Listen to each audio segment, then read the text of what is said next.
temple fragile, pauvre de moi, ce corps indocile comme une force sans loi, ce château de sable fait de chair et de sang, semé méprisable et pourtant rien n'est comparable ici-bas à ce corps que j'aurai devant toi, incorruptible et saint à la fois. C'est ce sur quoi repose ma foi. Et passe les jours, passe les jours, passe les ans. Mon corps reste sourd à ce que mon cœur entend. Je voudrais ma vie soumise aux lois de mon Dieu, mais tel que je suis, je ne peux que vouloir ressembler ici-bas à ce que je serai devant toi, incorruptible et saint à la fois. C'est ce sur quoi repose ma foi.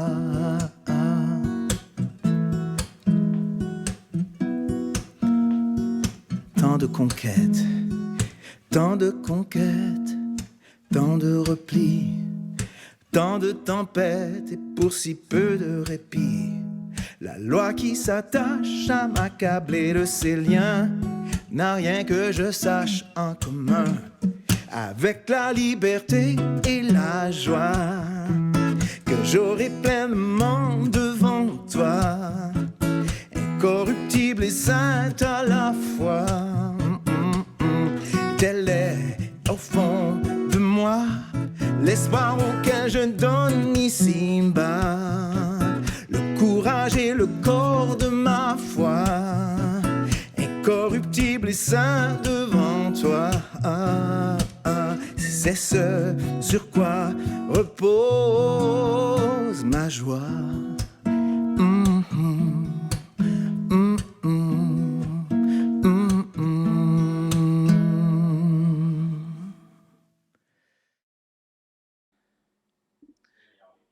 Ouais. Ben, bonjour, bon matin. Bienvenue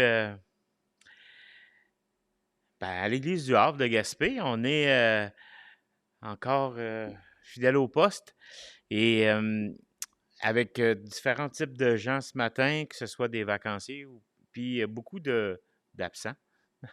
Disons-le, les gens sont en vacances, fait que on en profite déjà. D'ailleurs, la semaine passée, c'était nous qui étions en vacances et on vous avait préparé on exclut la personne qui parle, hein. On vous avait préparé un message qui a pas fonctionné, mais il est en réserve pour d'autres types de vacances. Donc, ce que Guillaume a enseigné la semaine passée, ça va vous être transmis dans les prochaines semaines, éventuellement. Donc, la suite se fera à ce moment-là. Cet été, nous, on est dans une série sur les paraboles. Il n'y a pas d'ordre particulier, il n'y a pas de thème particulier aux paraboles, sinon paraboles. On n'a pas dit, on va prendre les paraboles du royaume, on va prendre les paraboles qui expliquent ça. Non, on est allé, je vais de une à l'autre sans ordre particulier. Des fois, c'est selon le temps qu'on a, qu'on veut disposer. Et aussi, mes lectures. C'est quand même un privilège des fois de pouvoir décider c'est quoi qu'on fait. Donc, quand on a un livre, on est pressé dans ce livre et on travaille sur ce livre. Mais là, on est dans cette série qui s'appelle Les Paraboles. Et ce matin, comme vous pouvez constater ou que vous avez vu en ligne sur le titre, c'est Invité au festin. Puis on pourrait même rajouter le thème qui n'était pas écrit en ligne, mais Invité au festin de Dieu. Ce matin, on va regarder justement un thème, l'invitation que Dieu fait à un festin qui va avoir un de ces jours.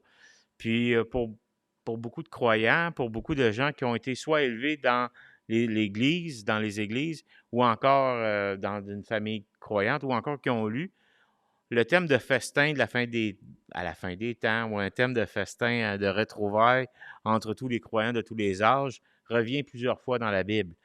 Et ce matin, on va regarder celui qu'on retrouve dans Luc, chapitre 14. Si vous me regardez, si vous me voyez présentement, ben, vous pouvez constater qu'un des plaisirs de la vie, c'est celui de manger.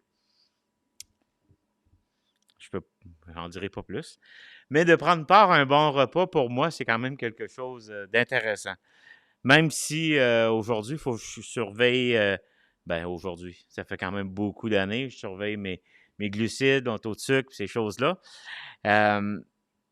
Mais prendre du temps avec des amis autour d'un repas, que ce soit à la maison ou dans un resto ou dans un autre endroit, un pique-nique, c'est toujours quelque chose que je suis volontaire. Mes papilles gustatives, lorsqu'elles sont comblées, lorsqu'elles sont titillées, ça fait partie d'un plaisir de la vie. Moi, j'aime partager des choses. Puis d'ailleurs, on fait juste dire, hey, qu'est-ce qu'on fait? Hey, on pourrait faire un barbecue. Ah oui, ah bon, OK. Fait que quand on parle de festin dans le royaume de Dieu, dans la parole de Dieu, c'est une image, moi, qui me parle. Puis pas juste à cause que j'ai faim, là, mais à cause que c'est quelque chose que je trouve de réjouissant de partager la nourriture avec les gens. Puis d'ailleurs, pendant les vacances, c'est souvent des choses que je fais. Il y en a qui vont triper sur des activités, mais moi, c'est aussi fouiller, puis trouver un resto, puis enfin, en tout cas. Je pense qu'à midi, je vais avoir faim, chérie. Euh, mais ce qui va être intéressant au ciel, c'est qu'il n'y aura rien de... Ce festin-là va se faire sans qu'on ait à compter nos calories, sans qu'on ait aussi à lutter avec la gourmandise, puis sans qu'on ait à vérifier le taux de sucre puis de gras qu'il va y avoir dans le festin. En fait, l'image d'un festin, c'est vraiment l'image de la réjouissance autour d'un événement commun qu'on retrouve dans la Bible.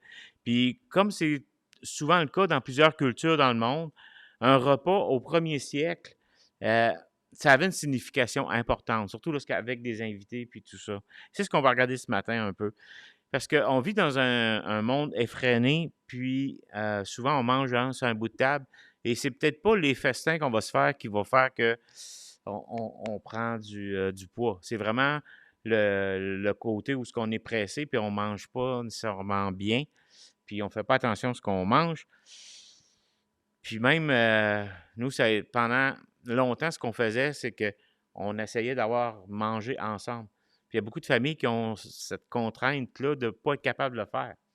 Malheureusement, que ce soit à cause des horaires de travail, l'école et peu importe, on finit que même les membres de la famille ne mangent même plus ensemble.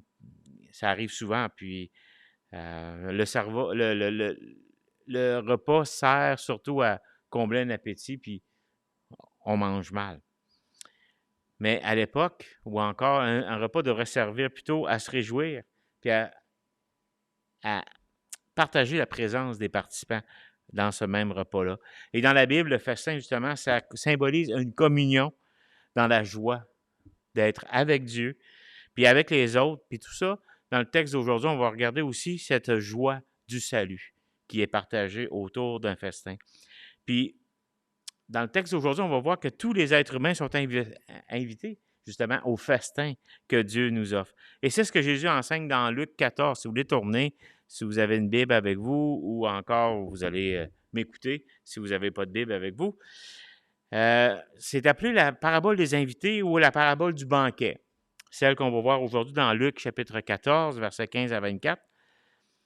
Mais il y a aussi, pour éviter d'avoir faim tout le temps, moi je l'appelle aussi la parabole des excuses. Parce que vous allez voir que ceux qui sont invités, il y a une panoplie d'excuses qui vont sortir pour ne pas être invités à ce festin-là, pour ne pas y aller, des excuses. Et c'est aussi quelque chose qu'on va regarder ce matin. Puis dans le contexte déjà d'aujourd'hui, et j'avais une télécommande. La voici. Bon, j'avais une image de festin. C'est peut-être pour ça que moi j'aime les festins, parce que j'étais un lecteur d'Astérix. Et souvent, tous les livres finissaient comme ça, à la fin. Enfin, bon. Dans Luc 13, 39, déjà dans le contexte, c'est déjà dans le contexte des repas. Puis il y a ce texte qui nous est dit, il viendra de l'Orient et de l'Occident, du Nord et du Midi, et ils se mettront à table dans le royaume de Dieu. il y avait déjà cette idée que Jésus est en train d'enseigner, que dans le royaume de Dieu, il va y avoir ce genre de rassemblement ensemble auquel on va partager une joie, la joie d'être ensemble. Puis, dans ce contexte-là, on voit ça. Fait que les questions qui vont nous être proposées aujourd'hui dans Luc 14, ça nous parle justement de ce rassemblement. Donc, Luc 14, verset 15, ça nous dit, un de ceux qui étaient à table, après avoir entendu ces paroles, dit à Jésus, heureux celui qui prendra son repas dans le royaume de Dieu. Et Jésus lui répondit, un homme donna un grand repas et il invita beaucoup de gens. À l'heure du repas, il envoya son serviteur dire aux conviés, venez car tout est déjà prêt. Mais tous, unanimement, se mirent à s'excuser. Le premier lui dit, j'ai acheté un champ et je suis obligé d'aller le voir. Excuse-moi, je te prie.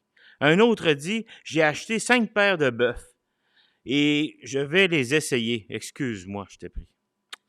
Un autre dit, ah ben, je viens de me marier et c'est pourquoi je ne puis aller. Le serviteur de retour rapporta ces paroles à son maître. Alors le maître de la maison, irrité, dit à son serviteur, va promptement dans les places et dans les rues de la ville et amène ici les pauvres, les estropiés, les aveugles, les boiteux. Le serviteur dit, maître, ce que tu as ordonné a été fait et il y a encore de la place. Et le maître dit au serviteur, va le long des chemins, le long des haies, et ceux que tu trouveras, contrains-les d'entrer, afin que ma maison soit remplie.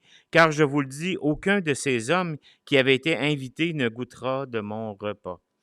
Père éternel, au travers de ce texte, qu'on puisse saisir toute l'importance du salut, toute l'importance que tu apportes aussi à ceux que tu veux rassembler pour des festivités dans ton royaume. Seigneur, que ces paroles puissent être pour nous un encouragement à marcher pour toi, à espérer aussi, à avoir cette espérance, les yeux fixés sur cette espérance qu'un jour on va être réunis avec toi, avec tous les croyants de tous les âges, de tous les siècles. Merci Seigneur. Amen. Dans cette parabole, le salut nous est présenté comme un festin auquel plusieurs sont invités et auquel aussi on voit il y a plusieurs invités qui ne veulent pas participer, qui sont remplacés par d'autres invités. Et qu'est-ce qui se passe? Pourquoi? On va survoler le texte brièvement, puis on va réfléchir à des applications pratiques pour nous qui vont en découler. Premièrement, on peut dire que justement oui, on est invité au festin de Dieu, mais le festin, dans les premiers versets, il y a quelques invités qui sont apportés, qui sont présentés. Et ce qui déclenche cette parabole-là, ce qui déclenche cet enseignement de Jésus aux gens avec lesquels il est, c'est qu'un des invités qui est à la table, il lui fait une remarque spontanée. Parce que Jésus a parlé de repas, puis tout ça, puis après, il y a une remarque spontanée, puis après avoir bien mangé, il espère faire partie du festin qu'il va avoir au ciel. Et cet homme dit en d'autres termes, d'un verset 15 à 16, hein, il dit, ça va être donc plaisant au ciel. Et heureux celui qui va être admis à ce party-là, à ce festin-là qu'il va avoir. Et Jésus saisit l'occasion pour raconter l'histoire d'un homme qui prépare un grand banquet auquel il invite beaucoup de gens. Et comme je vous disais tantôt, en Palestine au 1er siècle, selon la coutume, tu envoyais déjà au départ une première invitation. Souvent plusieurs jours d'avance, parce que le festin, c'était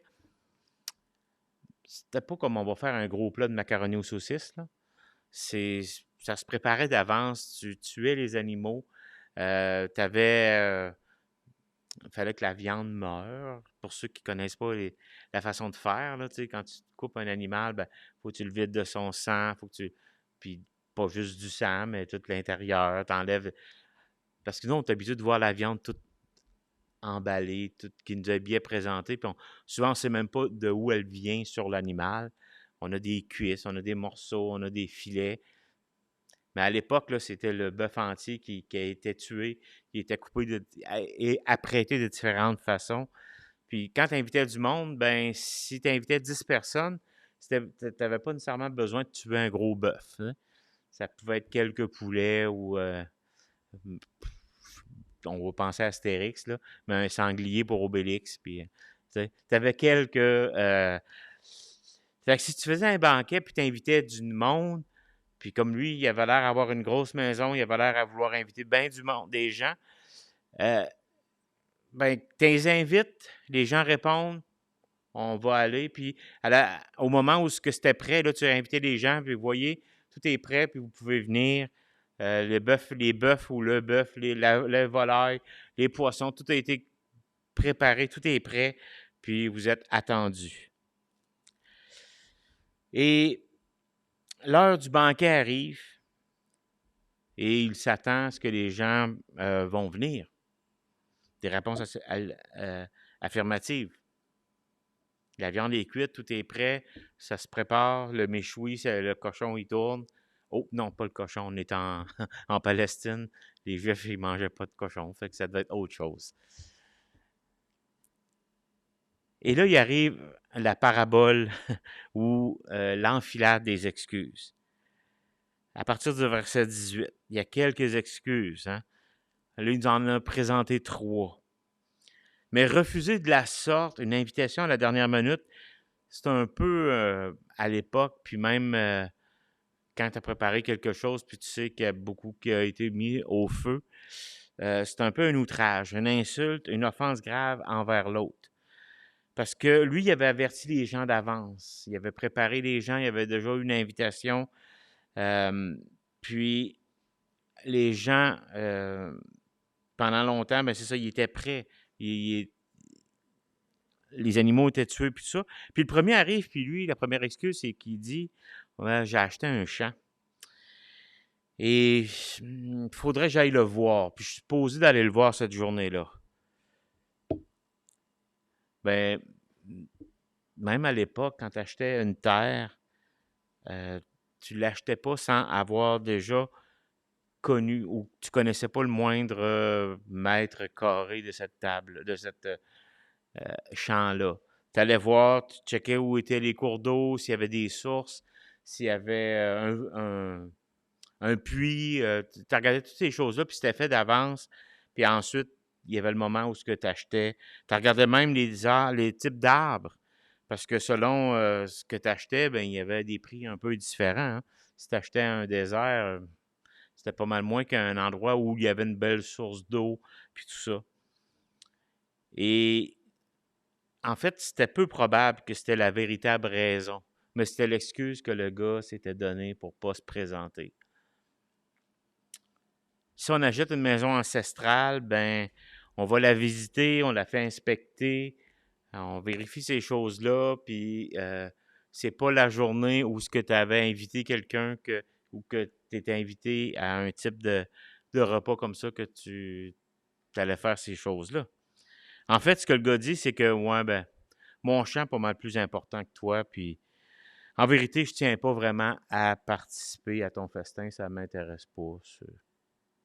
Ça va être plate, puis moi, non, ça m'intéresse pas. C'était ça qu'il aurait dû dire. Le deuxième arrive avec une excuse un peu semblable.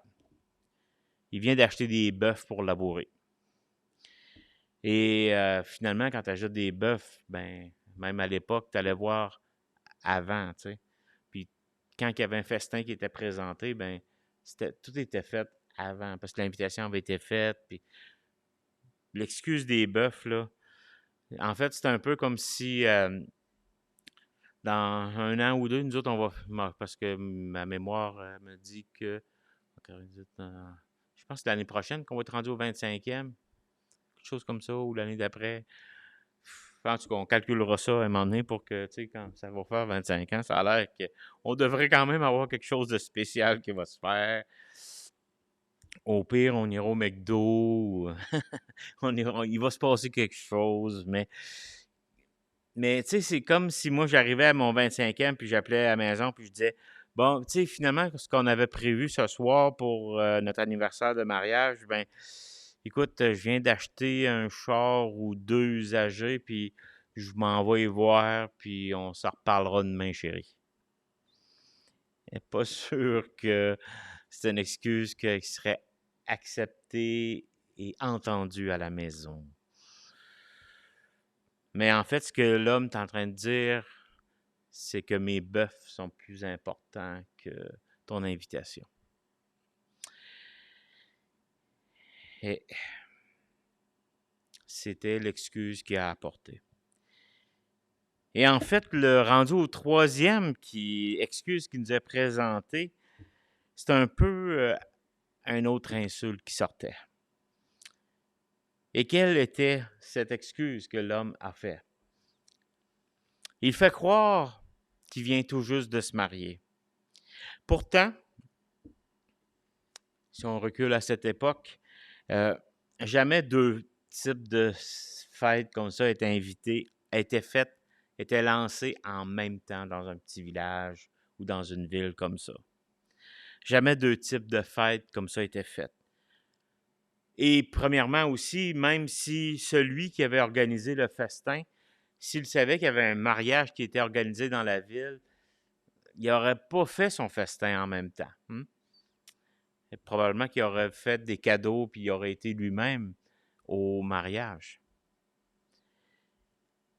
Et parce que quand il y avait un mariage de ce type à l'époque, ben tout le monde était déjà invité au premier.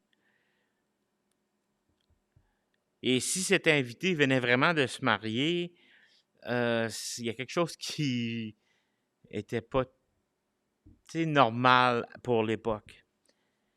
Et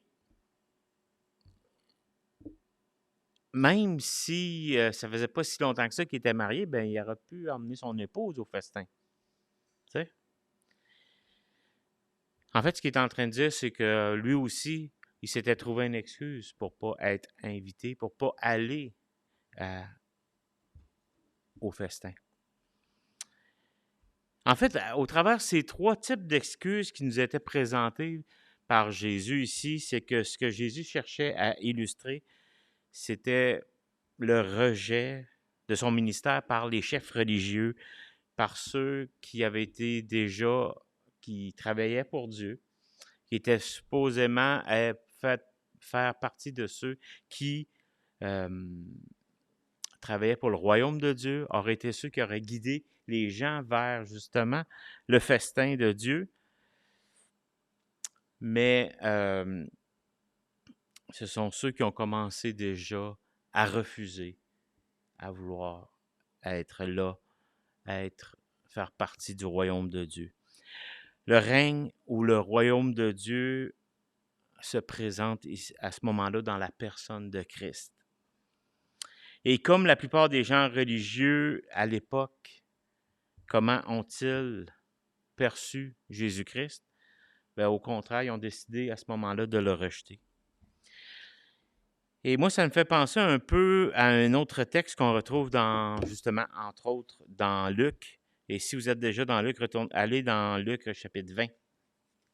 Et vous allez voir déjà à ce moment-là comment les gens religieux pouvaient voir comment le royaume de Dieu s'en venait, comment ils réagissaient au royaume de Dieu. Et à partir du verset 1 de Luc chapitre 20, on voit un de ces jours-là, comme Jésus enseignait le peuple dans le temple et qu'il annonçait la bonne nouvelle, les principaux sacrificateurs et les scribes avec les anciens survinrent. Et ils dirent à Jésus, « Dis-nous de quelle autorité fais-tu ces choses?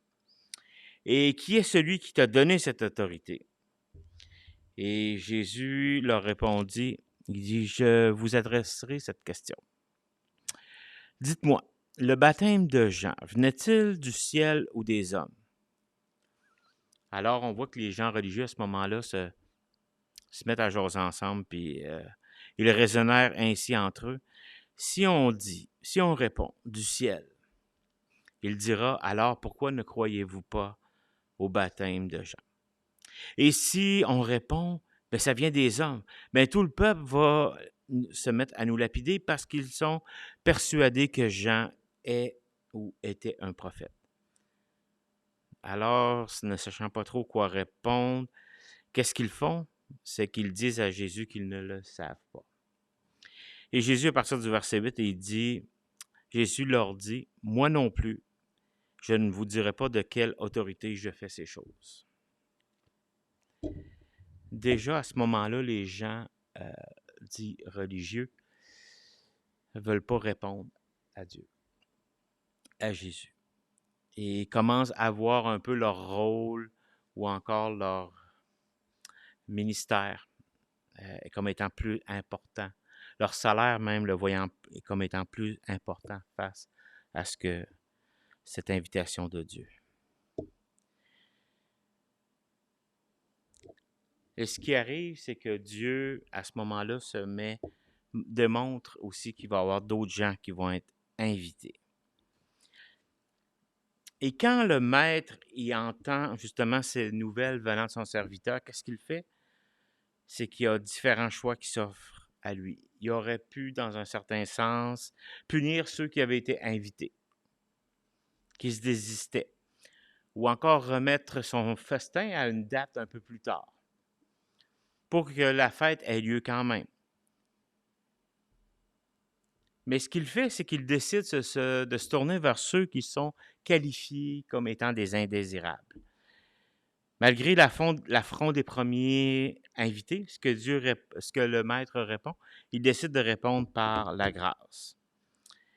Si les premiers invités, eux, se croyaient indispensables, disaient que, ben écoute, la façon dont ce que tu vas travailler, ben éventuellement, nous, ça, à notre moment, ben, on répondra quand ce sera le temps pour nous. Ben, le maître, lui, leur répond que si éventuellement vous vous croyez indispensable, ben moi, je vais vous montrer le contraire. C'est que ma gloire, c'est ce que mes invitations, c'est ce que la célébration va se passer, ben va se passer sans vous. Je vais prendre quelques petits instants. Je vais prendre une petite gorgée parce que, comme vous voyez, il fait chaud. Et il n'y a pas d'air climatisé ici.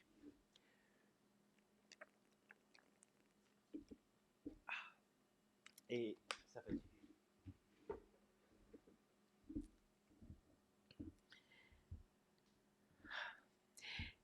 En fait, à partir du verset de ce passage-là, on voit que c'est un peu le but. Si vous allez à quelques moments avant, à partir du verset 13 et 14 du verset 15, du chapitre 14 justement, on peut voir ceci. Mais lorsque tu donnes un festin, invite des pauvres, invite aussi des estrapiés, des boiteux, des aveugles, et tu seras heureux de ce qu'ils ne peuvent pas te rendre l'appareil, car elle te sera rendue à la résurrection des justes. Et c'est à ce moment-là que Christ, quand il enseigne, il dit, c'est un peu comme ça que ça va se passer dans le royaume des cieux. Le serviteur commence, à ce moment-là, on voit qu'il connaît son maître. Et déjà, il n'avait pas attendu la réponse du maître. Il avait déjà commencé à inviter des gens qui étaient appelés qui étaient un peu indésirables, que ce soit des boiteux ou autres, des gens un peu qu'on voyait traîner un peu dans les rues, qui n'avaient pas nécessairement le moyen qui étaient, la plupart du temps, n'étaient pas invités dans ce type de choses. Et c'est ce que l'homme avait fait. Et on peut voir qu'à ce moment-là, c'est déjà une belle image du royaume de Dieu. Parce que dans le royaume de Dieu, on voit que de l'amour de Dieu qu'il y a envers les gens, ben ça est aussi porté vers les gens qui ne sont pas nécessairement approchés ou qui ne sont pas nécessairement les gens qui sont les plus qu'on voit dans les qui sont pas excusez-moi, qui ne sont pas nécessairement les gens qui sont un peu les gens mis de côté. Et normalement, les gens de condition humble ne sont pas aussi invités ailleurs. Et encore là, Jésus veut démontrer que dans son royaume, son salut est offert à tous. Et non pas seulement envers ceux qui sont une élite, envers ceux qui sont justes, envers ceux que les gens vont un peu plus regarder de haut, mais aussi pour tous. Mais si on regarde cette parabole-là aujourd'hui, on voit qu'est-ce que ça nous parle pour nous aussi en 2022?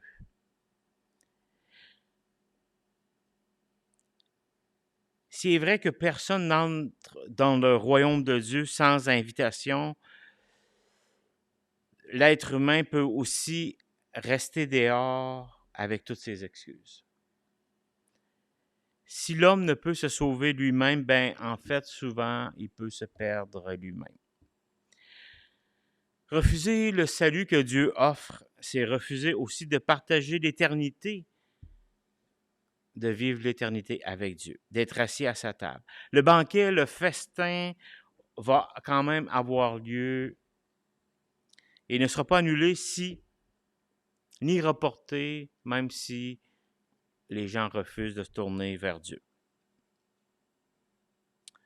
Le temps est court et l'invitation doit être saisie pendant qu'elle passe. Aujourd'hui, c'est le jour du salut. C'est pas le temps de sortir nos excuses et de ne pas se tourner vers Dieu. Et une autre leçon qu'on peut retrouver dans ce texte, c'est que Dieu appelle non seulement des pensants justes, mais aussi des gens qui reconnaissent leur pauvreté spirituelle, leur misère spirituelle, leur besoin de Dieu pour la vie. Gloire à Dieu, la maison n'est pas encore remplie au maximum, comme on voit dans le texte. Il y a encore de la place pour beaucoup d'autres. Mais il ne faut pas penser qu'un jour, la place nous est due. Il ne faut pas toujours se satisfaire et attendre que Christ ou que penser que notre place nous est réservée.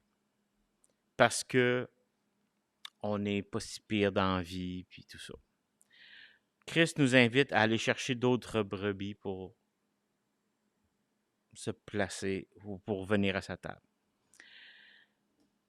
Il ne faut pas non plus se tenir pour acquis devant l'immense privilège quand Christ invite des gens. D'avoir été invité au festin, puis de participer au festin, ben, c'est un privilège que Christ offre à tous, oui, mais il l'offre de manière à ce que, à ceux aussi qui n'ont pas le privilège ou encore la possibilité de rendre à Christ ces choses.